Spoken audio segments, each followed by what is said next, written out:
If you want to make money in performance marketing as an affiliate and avoid the most common mistakes, KJ Rocker, the COO of Affiliate World, shares exactly what you need to know. I'm still thinking about all the things that he said. Tune in now to what KJ and I just talked about.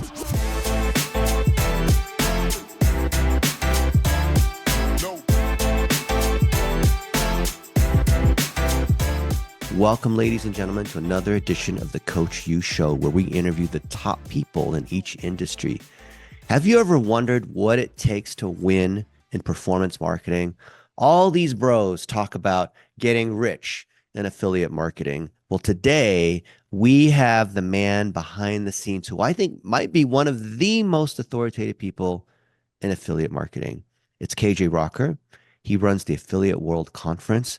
We've hung out in Dubai. I've hung out with his wife, Maddie. These are amazing people, not like you typically see. And this is important for you if you want to know where affiliate marketing is going. If you want to know how do you really succeed as an affiliate? How do you navigate things that you don't even realize, like relationships? How do you become a speaker at Affiliate World? Today we have KJ Rocker. KJ, welcome to the show. Wow, what an intro. First of all, thank you very much, Dennis. I'm so humble. Yeah, so first of all, a little bit of correction. I'm Chief Operating Officer of Affiliate World, and it's not just me running it's a massive team behind it. Yeah, a huge respect for all the team who works day and night to run this affiliate marketing show. And yeah, I'm really excited to see about our today's episodes. And you have an incredible team, and great leaders always, instead of taking credit, they talk about their team. And I've watched as a speaker you operate. And I wonder, how does this guy do this? Because when you run a show, for those of you who have never run a conference, there's a lot going on. There's a lot of people, there's a lot of logistics, there's a lot of things that happen. There's a lot of coordination. There's like speakers that don't show up, or there's like sound issues or whatnot. How do you possibly, and then you have all these different events along the way and this whole agenda. I think the COO role is the most difficult in the world of performance marketing or agency or just in general. How do you even manage that? Do you even get any sleep? Well, to be honest, during conference days, it's always busy, super busy. We do get sleep, but yeah, as you mentioned, there's so many things going on, like our phones are buzzing and everything. But I guess it all comes down to, again, as I mentioned, if you have a good team behind any company or any setup, it becomes a little bit easy. And we are lucky in a way that we got, all our team members exactly know what to do, and they take pride in their work. So everything works out really well. Plus, I think we've been running like the show since 2015, so many years. The experience is really important when it comes to running these kind of events. Yeah. So yeah, I think again, at the end of the day, it's all about teamwork. If you don't have a good team, nothing works out. Plus, it's I mean, I love this stuff, so it doesn't feel like work. You have an incredible team, and I got to meet and work with them at different points along the way. How do you find the right people? Because, and I mean people in general, like there was a party that we went to, Mhm. and you had to be there everywhere and seem to know everybody. There was an awards ceremony. There was all the speaking. There's, of course, the main trade show area. And it's, I think, affiliate marketing or performance marketing is largely a relationship game. So how do you manage all that? Because you can't spend time everywhere doing everything with and meeting everyone. Yeah, I mean, with the thing is, like, affiliate marketing is all about relationships. And personally, like, I've been in the industry since 2010, and it kind of like relates to affiliate world as well. The way affiliate world was kind of like born as well. So one of the original founders, actually, a couple of them started with a course back in 2010, which was only sold to 40 people. And from there, it grew into an idea where we created, private forum. And that forum slowly started doing these meetups. And those meetups actually turned into a conference. So it's all about who knows who. And because all the original founders and everyone was affiliate, they were all affiliates. So everyone knew it. At that time, I learned from that forum as well. All my success as an affiliate was because of the forum as well. So yeah, and I used to promote that forum on my blog as well. So yeah, it's all kind of like, industry overall. Everyone knows each other. So that's first thing. And the second thing is I think you have to have, like, it all depends on how organized everything is. If you're an organized person, if you organize everything well, then you can manage things. For example, like we have, strict timelines when we are gonna be at one place, from what time till what time we are going to have. So we have a proper schedule set up for whole 2 3 days during the conference, and we just strictly follow those schedules. And yeah, on back end is always like, a chaos. You're running here, you're running there, but from the other side, it doesn't look like that way. It looks like you're everywhere. So maybe, yeah, everything is scheduled. So but I think if you're like, or if you organize things in a way, it's not that hard. And there's a ton of people also that want to be speakers, but very few are good enough to be speakers. So what are you looking for speakers, and what makes a great speaker?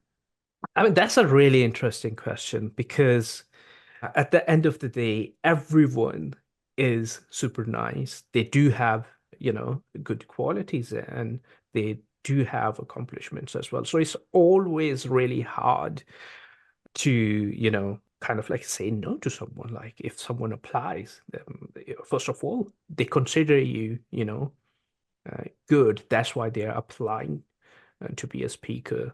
So you have to look at all of these things. The most important thing is, to be honest, for us, is our audience or attendees. What kind of experience they are going to have. What are they going to learn? What they want to learn. So we kind of like have all of this oversight, overview of exactly what our attendees are looking for, what kind of content they're looking for, what they want to learn, what's coming up. And based on that, we decide on who is the perfect match for our content strategy and who is going to be the best person about the topic. Then we also have advisors as well. It's not just about, like, let's say, inviting someone as a speaker and after they have spoken at the conference, just bye-bye. No, we stay in touch with them and we kind of like, take their advice as well. Like, okay, maybe, that's the topic. This is the direction I want to take. Do you know anyone who can help us out or stuff like that? So it's all about, asking people for advice when you feel like you need it. That's super smart how you look at every angle. Your committee, the audience, the other speakers. So you are triangulating to know what the pulse is in affiliate marketing. Where do you think things are changing in affiliate marketing? I mean, affiliate marketing is evolving really fast. I mean, since, like, if you look at 10 years ago, it was totally different industry. At that time, you could do anything, you could promote anything. I mean, it was super easy to run campaigns on Google, Facebook, or stuff like that. Today, things are getting more regulated. So in my opinion, it is evolving for good. There are a lot of good things happening. It's growing as Mhm. well, and it's growing more and more. It's getting better and better. And yeah, I mean, personally, I think it would be much more regulated, but it would be regulated for good, where customers will take advantage of it as well. They'll get a Mhm. lot of benefit in a way that they won't be receiving tons of like scammy offers or anything like that. And on other end, for affiliates as well, there are more and more opportunities for them to build some legit businesses out of affiliate marketing. So because there's more regulation, because there's longer term relationships which regulate what can be said, would you think it's a fair characterization that affiliate, well, let's say like newbie or smaller affiliates are more like independent commission salespeople, and top affiliates are looking more like agencies? In a way, yes. In a way, that's true. Like I'll just give you an example. For example, like in my vertical, what I do is I run lead generation in life insurance in the UK. Before like last 2, 3 years, before that, anyone could promote life insurance. Now, with that, it was good because in UK you could promote any kind of financial product or whatever on Facebook, on Google or whatever. The issue is that there was no one to check on them, no one to see what they're promoting or what kind of creatives they are using, if they are misleading their customers or not. But now, even to promote something on, like let's say Google or Facebook or whatever, you have to be regulated by FCA. That Yeah. means and that's a massive like legal liability, and you want to make sure you comply with all the laws and everything. Now, that created two, three things. Number one, it's more safe for customers. For affiliates who are actually, following all the compliance and everything, there's less competition. And also payouts increased as well Mhm. because Yeah. loads of affiliates who were not actually following all the rules and everything, they got wiped out. So there's less supply and more demand. So yeah, it actually works out better. And then another thing is like now I see more and more affiliates are actually building assets, which are more like businesses which they can exit. So yeah, that would be a perfect example, I'd say. It wins for everybody because the value of the Exactly. leads are worth more. What Exactly. do And you see? Sorry, go ahead. yeah, I just wanted to say like it's in every vertical. Like, Yeah. it's not just one insurance or something like that.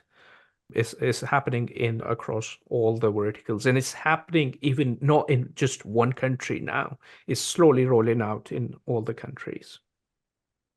And I see there's a lot of trends that support that, like the rise of the new fractional CMO, Google about to kill the third-party cookies, Yeah, the FTC in the United States applying the same kind of rules that you see in the UK, all of it requiring that with compliance and transparency to whoever the underlying advertiser is, like Google and Facebook have these rules saying the underlying advertiser needs to have access, that it's harder and harder to say, I have my own special Google and Facebook ads that are my intellectual property because ultimately it has to be auditable yeah, and the tools make it definitely. auditable. So then it becomes more like an agency kind of relationship where the affiliate has to work collaboratively on the content, on the landing pages, on the copy, on all those sorts of assets. That's why I say like agency like, even though there's a performance kicker. So you Yeah, get the best of both worlds. yeah. I actually remember 2017, we had a meetup in Dubai. And that was the first time I realized that as well. Like affiliate is not, one person scam anymore. And that's turning more into like agencies. And that's how you can actually thrive now. Now that doesn't mean like, let's say for small affiliates, it's hard to get in. It's still easy. Affiliate marketing is still, easy as compared to launching other stuff because at the end of the day, it's not your own product. You just need to create some sort of like, let's say, a landing page or, create a sales page or something like that, and then just bring in traffic. Yeah. Rest of the things, third party does it. I mean, even like with organic, I can see tons of people are doing organic or using other third-party traffic sources as well. So I don't want to say like it's not possible to do affiliate marketing being just one man army, but it is hard as compared to in past. Do you think it's better for affiliates to focus more on an area of expertise, like email marketing, or more on an industry, like dating? I mean, it really depends. It depends what you know best. For example, if you know email marketing, I'm sure you'll find tons of way to monetize your skill. But if you know the industry, then you'll find out one way or another how to monetize it as well, or how to bring traffic to it as well. So it all comes down to your own skills, what you are good at, or what you understand better, and then you just take things from there. What do you see in terms of what's working best in affiliate marketing in terms of like there's been a shift, at least I've seen, from what used to be more like pure e-com to Hmm. more lead gen to more um, almost like commission against service-based businesses. Like we see a lot of this in local. We see a lot of this where it's driving to pay per call. And this means that the affiliates in those service-based businesses or even like SaaS have to use a mix of techniques because there's multiple steps along the way to determine the quality of that call. You can't just say, calls over 1 minute in call rail. Yeah, I mean, there are so many ways things can be done. It all comes down to how you can perfect it or how much you want to work on things. I mean, all the verticals, for example, if we talk about paper call, that's working really well. Nutra and stuff, that's working well as well. All the Yeah. make money online. Is everything is evergreen. It all comes down to how do Yeah. you drive traffic again. And if you talk about SaaS and like local businesses and services, again, stuff like one thing I would like to mention is like these new ways, like let's say subscription services. For example, like I have seen a couple of people doing something like let's say Uber for driving schools Mm. or Uber for cleaning and these kind of like businesses they're doing really well apart from that paper call of course and again many more and more affiliates are now selling their own leads directly to the buyers and to the businesses so yeah I mean again there isn't just one vertical you can say that it's growing really fast but overall, every vertical is making money. But one thing I would say is like the best way, if you still want to, figure out what's making more money, is if you attend an affiliate conference and look at the booths and see who's got the biggest booth. That kind of like, gives you an idea what kind of verticals are working well these days. That's why you got to go to affiliate world. Next one in Hungary or Dubai or Bangkok or wherever it might be, and actually meet Exactly. people and have the real conversations. Yeah. Definitely. And that really helps actually. And I'll be honest, like it's not just about affiliate marketing. We see tons of Yeah. people. I mean, we have people who sold airlines, we have brand owners, we have, people from companies like Google's, TikTok, and all these massive companies. So it's because the nature of the industry is that you Yeah. have to stay ahead of everybody else. You'll have to kind of like find ways or new tricks or stuff way more than anybody else. So that's one of the reasons it really helps to attend these kind of conferences or any kind of affiliate, events is Yeah. because that's where you find what's working or what the new ways to monetize your traffic or generate traffic. It Yeah. doesn't have to be just affiliate marketing or anything like that. But usually the Um, affiliates are the ones who have the most cutting edge new things because they're the ones playing at the fringe.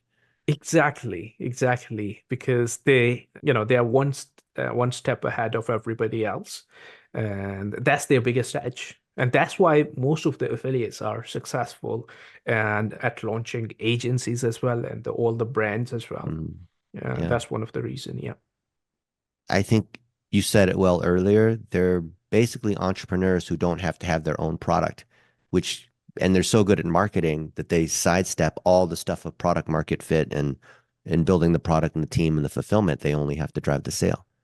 Yeah, definitely, Yeah. definitely. And I mean, affiliates are some really interesting people. Like, I mean, sometimes when I'm talking to a couple of affiliates and I'm like, okay, dude, why don't you just like they're driving a massive amount of traffic. Yeah. I have a friend actually who's generating, I think, 300K per day on lead generation. And I'm like, okay, dude, you're doing massive, massive amount of volume. Yeah. Why don't you just like bring everything in-house? Why are you working with affiliate networks even or third Yeah. parties? Why don't you do everything on your own? It's like Yeah. that's too much work for me, and I don't want to work that much. Yeah. So yeah, it's interesting people and really, really smart people who want to, I guess, who really work on this, work hard and play hard, and actually Yeah. not work hard, but work smart. Yeah. Yeah. I find the most incredible, most amazing people that are basically affiliates. I'll give you an example. I won't say his name, or privately I can Hmm. tell you his name, but he's nobody. You would never know who he is. He spends $100 million on Google Ads a year of his own money Yeah, doing debt leads. And yeah, he's built his own state level landing pages. And he's got so many of these leads, he sells them to these debt companies and to banks. And because he's got so much volume and he's measures the quality, he's so big, he's built his own basically operating system, landing page generator. He's not using like yeah, WordPress or SpyFu or what. He's got his own set of tools because he's an amazing engineer. And he's now built up this whole team of several dozen people. I visited him in Dallas a couple months ago, and I was amazed because he's the nicest guy, yeah, the most helpful kind of guy. Yet he's not the affiliate of 2010 that was like popping bottles at the club and boasting about his money and his Lamborghini and all of that. Like just the coolest family dude. We spent a whole day together. We chatted yesterday about stuff that's going on. I'm trying to say stuff to like not give away what his name yeah. is, but I see a bunch of people that are like that. And it just amazes me every time like I go to an affiliate world and I meet people like this, and they're not lying because they show me their stuff, or like I've kind of maybe I knew about them a few years ago. I'm like, oh wait, you're the guy who runs that, and you're just selling leads to these companies. And sometimes it like he's managing the relationships with these people, and sometimes he find these finance companies for whatever they want to take it in house, or they don't want to buy the leads from him because they were running their own PPC or whatever it is, and then Yeah, he just sells it to another company because yeah. he has found the best way. He's so good at Google Ads. I taught him dollar a day, which I'm proud of. Like 7 or 8 years ago, I'm like, yeah, I actually Awesome. taught him one thing he didn't know. How to do it on Facebook and social media, which also increased his business. He bought a boat. We went around on the boat and that kind of thing. But I see like, what is it about people like that are kind of invisible, but they still are like really well networked among the people they need versus I don't know, maybe it's like the nature of the industry. Like, I brought Dan Henry on stage, and Dan Yeah, Henry like is the epitome of the make money now boy, right? yeah, That we rented a Rolls Royce the next day, and we did all this flashy stuff, podcast. His name's everywhere. Like, how do you not know who Dan yeah. Henry is? Like, what do you think about the personalities there? I mean, that is really interesting question. And affiliates, one thing I notice is are really private. That's what actually brings this community together. There used to be times like even, back in 2010, 13, when everyone was flashy. But now I see more and more affiliates. They're really mature and very sensible now. And yeah, not many affiliates actually want to show off or anything. You won't even realize this guy's running some massive stuff, as you mentioned. That is true. And I think it kind of like, I'd say this industry attracts a certain type of, crowd. The people who want to get things done. They are not really interested in, I don't know, like, all the flashy stuff or whatnot. I mean, don't get me wrong, like there are some people who always, try to show all the Lambo money and stuff like that. But overall, like if you look at like really successful affiliates and all that, and they're really humble. They're really, you won't even realize They're the like kind of, you, super I mean, humble. You're a boss, but you come off so humble. I mean, You're a COO. You do leads in a very competitive space, and you're just super humble, like here, right? I gotta like pull it out of you, right? Like, what's the secret? I mean, hey, I guess it is like, in this industry, one thing you realize is today, if you're here, tomorrow you're going to be at very bottom because, Yeah, things change, yeah, and that's the nature of the industry. So yeah, you realize, and that then it doesn't really get into your head when you get something figured out. yeah. And I guess that's one of the biggest reasons that you don't really see them flash in tons of stuff. Because if other people hear about it, more people can come in and their thing could disappear faster. Exactly, exactly. That, and then you never know about, affiliate campaigns or stuff like that. Yeah. I mean, you're launching maybe 20, 30 things, and maybe one would work out, others won't. So it's all about risks. Yeah. And when you experiment, you know that most of the time you fail. So that creates humility for the one time you Definitely, win. definitely. So you've interviewed and you spent a lot of time with the top affiliates. That gives you a very unique perspective. And other people come to you for advice and questions. So what's one question, KJ, you wish other affiliates would ask you, but they don't? Oh, that is really interesting question. I mean, the biggest question, everyone asks, like, how do you do everything and all of that, but no one asks what it takes to Mm, be there, what it takes to be a successful affiliate, or what it mm, takes to, how much effort you have to, like, kind of like, on the back end, how much you mm. have to suffer, or how long it takes. You don't see that part. Yeah, you don't see that part. Yeah, exactly. It's just like, before me joining conference as a team, like I've been speaking at Affiliate World since 2015, and I always, like, loved it, enjoyed everything, but I didn't know it takes that much effort till I went on the other side and I looked at it. Mm, And massive respect for anyone who's organizing events as well. People don't see struggles. People don't see, all the sacrifices you have to make sometimes. Those are the yeah. things that people don't see. They just look at the, the shiny side of the things. And it's true in anything. It's true in entrepreneurship. It's true in some, because there's always these unplanned things. And especially in the world of info product or self-help, it Yeah, all looks like everyone else is successful. Like Instagram makes it look like everyone is always successful. I must be the only loser on the planet who's struggling to make things work. And yeah. you and I have a shared love of Pakistan. We have a lot of friends there.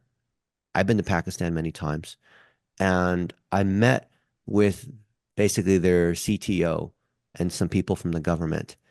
And they told me they're so proud that they now have over 1 million freelancers that are making money online through like Fiverr and Upwork. But they want to move these folks into higher paid, like not just like a $10 gig at a time, like doing someone's logo or website, but performance agencies, affiliates, things that are higher value that build teams. Hmm. How do you think affiliate marketing should work for Pakistan? And I have these connections in Pakistan to some of the top schools, the top IT training centers, and I don't have the best answer. So I would love, like, if you could give your thoughts, I will share that with my friends in leadership in Pakistan. I'd You love see that. where they're trying to go, right? Yeah, yeah. I mean, that's a very interesting question, because the thing is, first of all, I think it's not just schools or, training institutions or government. It has to kind of like it is kind of related with the society as well. For example, like, because I was born in Pakistan, so I've been through all the process myself. I think one of the things is, like, Pakistan has been in a situation where all the parents and all your even teachers to an extent think that the biggest solution to your problems, or is kind of like when you find an employment somewhere. Like, if Mm, you mm, find a job, you're yeah, set. That's yeah, I mean, I can remember I was in college at that time. It was a, college run by army, really, right. respectable brand and all that, really good teachers. But what our teachers used to literally tell us is, guys, just do one thing, work as much as you can and just pass these exams, then just join some sort of engineering program or university or Mm, something like that. Just, do, like, just make it through that, and mm, then you'll find a job and your life would be set. mm-hmm, So you are kind of like, focusing more towards finding jobs instead mm-hmm, of creating jobs. That's number one thing.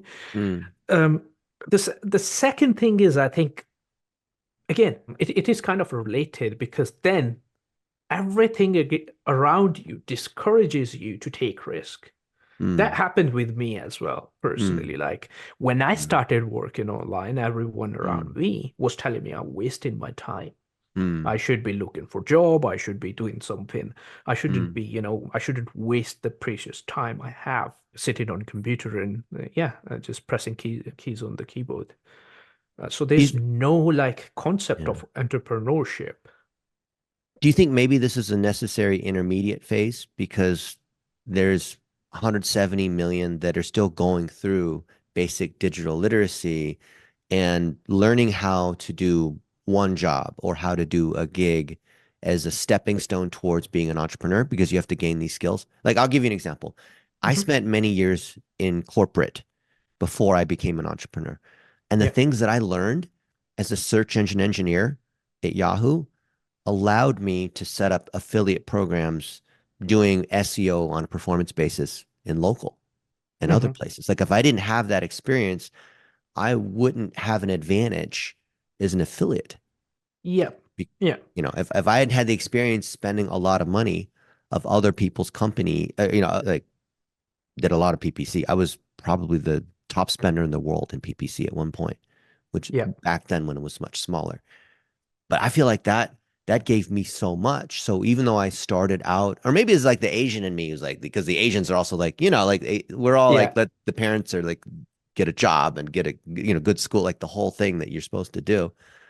Like I wonder if I had just instead of going to corporate, I just struck out, actually, you know what? I was with Scott Richter a few weeks ago Hmm. and he never went to school and a lot of my friends never went to school and that whole thing changed. But like what if in the mid 90s I became an affiliate right out the bat instead of doing the corporate thing and then being an affiliate? I don't know, maybe I would have been more successful, other people tell me. But do you think like in Pakistan that's a natural phase where you need to gain more skill? Because if I have no training, no experience, I barely speak English, hello sir, job please, and I just start out as an affiliate, I'm just it's gonna fail, right? Yeah, that's true. But it all comes down to, your own willingness, how willing you are to take risks. How, for example, personally, when I was in college, at that time I had no need to do anything, but I kind of like joined a call center. With that, I didn't make any money. I was getting way Mm, more money as my pocket money as compared to, what the call center was giving me. But one thing I got from there was how to talk to people in English.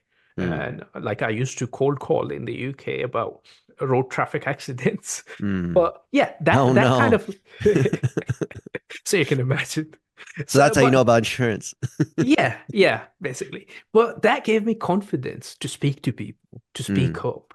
And mm, that really helped me when, later when I needed money and mm, when I had to work as a freelancer to communicate with people and mm, and kind of like it was easy for me to pick up a project where I had to call these affiliate networks to get mm, accounts approved because I mm, already had, a little bit of experience of cold calling people, mm, giving them information. So, yeah, I mean, if there is a little bit of exposure, that would mean a lot, like basically kind of like if Pakistan focuses on this, like provides an environment where people can network that would be super beneficial to the people in Pakistan and to for them to learn from each other and learn from other people.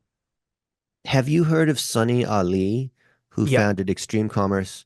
And then, Enablers, which is the equivalent, it's like Coke and Pepsi of this. And I got to sit down and interview both of these founders and got to meet them and at their various campuses. And I love what they're doing with Amazon, making these Amazon experts doing FBA and drop shipping and basically creating these entrepreneur brands. And I think Sonny told me last year that when you add up all of his stores, he's one of the top four Amazon stores worldwide when you add up the volume of what they're doing. And this his whole vision of billion-dollar Pakistan. I'm not surprised, to be honest. Like there are tons of like even within affiliate marketing, within e-com. there are so many, really good Pakistanis who are doing some amazing work. Like, Yeah. I mean, if we talk about just Shopify, Yeah. I think in top 10 or top 20 Shopify stores, one or two are Pakistanis.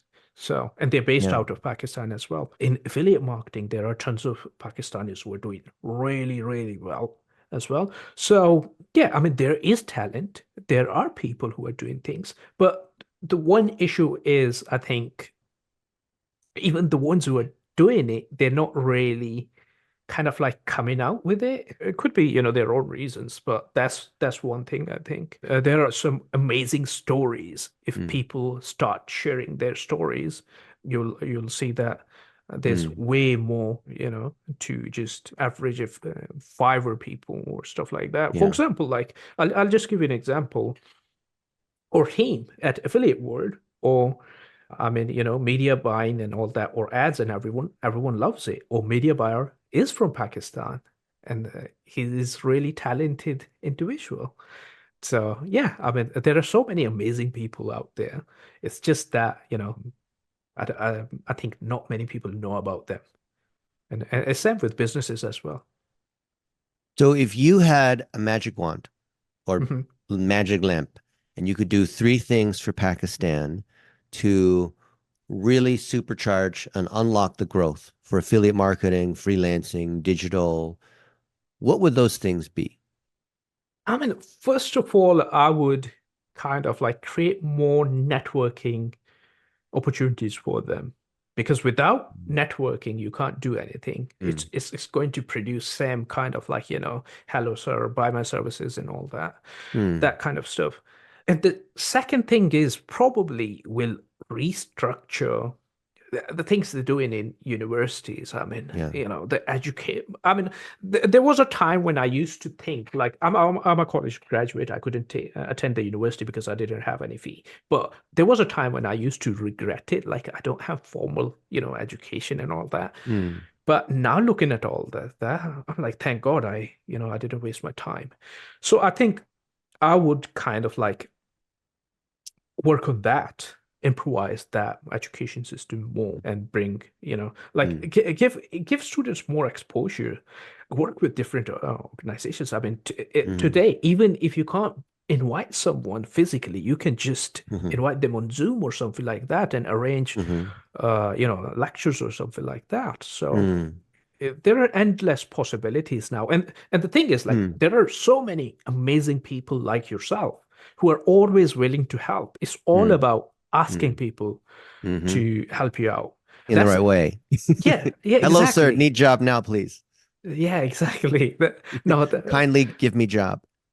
yeah, I mean that's ridiculous, and Yeah. need people need to be taught how to Yeah. communicate, Yeah. and that's not like even in like let's say English, Hmm. even if they speak in Urdu, they are going to be Mm. something similar. So we need to kind of like build that kind of like sense or give them a bit Mm. of education on how do you actually talk to Mm. people Mm. and how do you communicate with them and then take them to the next level. Like yeah, I mean, I was going to give an example, but that would be a little bit inappropriate Okay. for this podcast. But I love your example of getting people together for networking, improving communication skills, connecting them in ways that the traditional infrastructure doesn't do. A lot of Pakistanis are more comfortable in Urdu. And I see a Hmm. lot of folks saying they want to translate our training and the trainings of other people into Urdu so that people can understand better. Yet, Rihan Alawala and I both say you should learn English, which is the language of business, especially if you're working with American clients, because they're an affiliate, like they'll have the products, or in Europe, they have the products. They don't speak Urdu, which is more Pakistan. What do you think of the right answer is, or the right way to think about that? And maybe the beginners start learning in Urdu and then they move to English, or hey, let's all learn English. I'll just give you an example. Like my graphic designer and my video editor. I think he tagged you a few days ago. I saw, it Amazing was guy. great. He did a great Yeah, job. Yeah. amazing guy, super, super awesome. So that guy doesn't know a word of English at all. He starts working with me. Now, Really? on all this, like editing my podcast. I don't do regular podcasts either, like, once Yeah. a month or something like that, because Yeah. uh, that guy literally learned everything by editing podcasts. And Oh, now he's really good at English. but that And took a while. it took a while, but You he had to learned be that. the education institution to do that, not No, just the employer. no. No? No, he just edited everything. He's editing and he's listening to it and he starts understanding everything. And then he starts, of course, I, Yeah. talk to him and all that, but he Yeah. did it everything on his own. Now, the thing is, to learn graphic designing or video editing and everything, he needs help in Urdu. Otherwise, he Mm, won't get it. But once he mm, got it, English, mm. he can learn, slowly by time. And he did that. But how did you decide to employ him versus all the other people that don't speak English? How do you know that he would turn out well? Personally, within my own team, when I try to hire someone, I just have one condition, like they have to be crazy like me. Like I look at their passion, how much passion they have and all that. Like you can learn skills, you can, learn new things or whatever. But if you don't have passion for what you do, or you're not eager to, learn new things, you Mm, can't do anything. So that's the thing. I mm, mean, mm, like personally, sometimes we are way too, like when hiring people, we are way too kind of like focused on perfection. But the thing mm, is, you may not find that person ever, and you won't ever be satisfied by that work. But at least if you find someone who's passionate about what he does, what he or she does, that will work out way better as compared to something like that. So yeah, that's my criteria. Like, find But how do you someone who's measure that? Because if you ask somebody, do you have passion? They'll say, oh, yes, yes. well, Like, give them do you have them do tests. something? Do you ask them certain questions? Like, what test do you use? How do I copy what you have? Because I want to find these people with passion too. Yeah, so a few things. Number one is give them tasks. For example, if it is someone, graphic designer or something like that, or video editor or content writer, just give them a project, or web developer. Give them a really Mm, complex project which you mm, think, this is the complex most project which your team is working on. Give it to them. Okay, here's your test. If you pass it, you got it. yeah. Otherwise, no. And then you ask them why you are looking for a job, and Mm, you kind of like ask them all these questions. mm, Why did you even apply? what mm, what is it that you're looking for?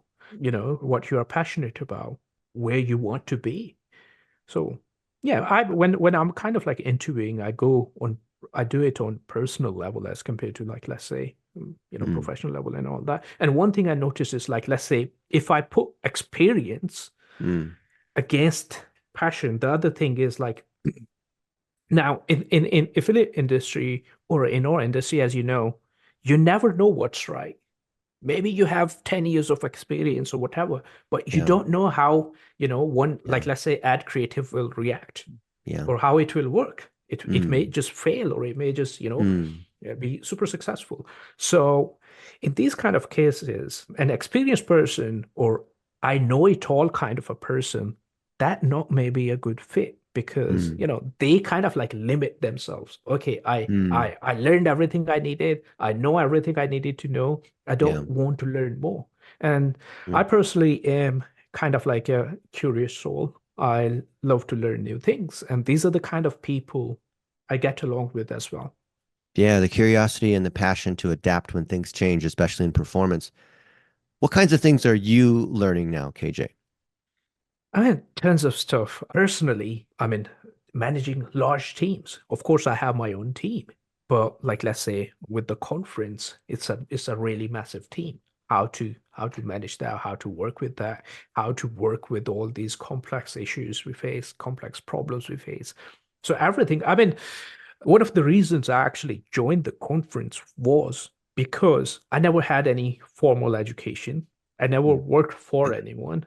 So yeah, that was always, a way, like, okay, I have ran my own things, but I mm, still don't know how it is to work for mm, somebody else, or another company, or mm. work under somebody, or how to manage things, or in a corporate world. So yeah, I decided, okay, let's try it and see how it is, and Because learn new most kids things. don't know how to manage teams. So you're filling in Exactly. the blind spot. So let's say Exactly. KJ, it was 2010. And well, not even then, but it was the KJ of 2010 is transported today to Hmm. 2024. What would be, say, the top five books or podcasts or YouTubes or people or whatever you would recommend someone start with? Maybe they're not able to afford to go to Affiliate World and meet people in person. Hmm. Where can they start? Well, start from people you have access to, number one. If you know someone, reach them out respectfully, ask them what they do, and see if they can teach you. Otherwise, ask them if they can, let you work for them, even if it has to be free. That's number one thing. And that will teach you a thing or two. The second thing is watch YouTube. There's tons of content on YouTube. There are tons of forums available. We have Affiliate World Forum as well. That is actually, in a way, I can say, affiliate marketing industry's university, where you Mm, have like since 2013 till now, we have tons and tons of guide. Almost every successful or what we call super affiliate has been at one time member of that forum, and they have been literally like sharing tons and tons of guides. Read that. yeah. If you can't even do that, there are a couple of other forums as well. Go through that. Now it's easier as compared to Mm, in past. Now you mm, got Reddit, you got WhatsApp, you got Telegram groups, you got mm, Skype groups. So I'd say it's not just one book or one course or something.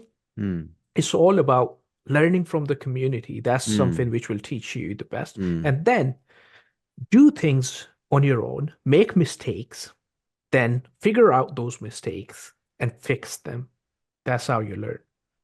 Wow. I love how consistent the mindset is because it starts from connection to get you experience, to be able to build skills and relationships at the same time, which then reinforces your ability to get deeper and deeper in a certain area while building connections to other folks. That is like the ideal affiliate blueprint to make millions.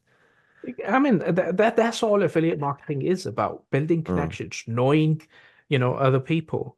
Yeah, I mean, you you could probably on your own launch one or two campaigns, but after that, you will need someone. You will need someone's yeah. advice. And it's Yeah. important, even if it is your affiliate manager, if it is Yeah. your account manager, you have to reach out to people. And that's the best thing about affiliates Mm, as well. Like normally people believe that, it's all secret or anything like that. If you sit down with these people and ask them the right hmm. questions, they're way more willing to help than anybody Yeah. else. I mean, Yeah. personally, when I talk about it, the Mm, reason my things started working was because one affiliate actually gave me hosting mm, for 6 months. I mm, didn't have enough money to even pay for hosting or domain. mm. But yeah, I reached out and I asked that guy, okay, can I need to do something. So if you can give me the hosting or domain, that would be great. Yeah. I noticed that's true. Like I remember I first met Harrison Gewirtz when he was 14 and we traveled around the world Yeah. and spoke at conferences. And he and I both knew a lot about Facebook ads as a primary traffic source. And we would go to these affiliate conferences or meetups or whatnot, and people would ask questions. And I remember I said, just bring your campaign, like bring your laptop, open it up to the campaigns, and we'll just audit campaigns on the spot. So I started speaking at conferences, literally just auditing campaigns, which is great for me because I didn't want to prepare presentations. I'd rather just audit people's campaigns. Yeah, I mean, if you look at it that way with affiliates, an average affiliate will know way more than a Google account manager or Yeah, account manager because and those all ones have that. no hands-on experience. Yeah, Exactly, yeah, exactly. amazing. Well, KJ, it's been absolutely a deep honor to spend time with you. I want to repurpose everything you've said because I think they're so fundamentally true because you've seen so many things and you see people make all kinds of wild mistakes for whatever kinds of reasons. Thank you very much, Dennis. It was really lovely to speak with you.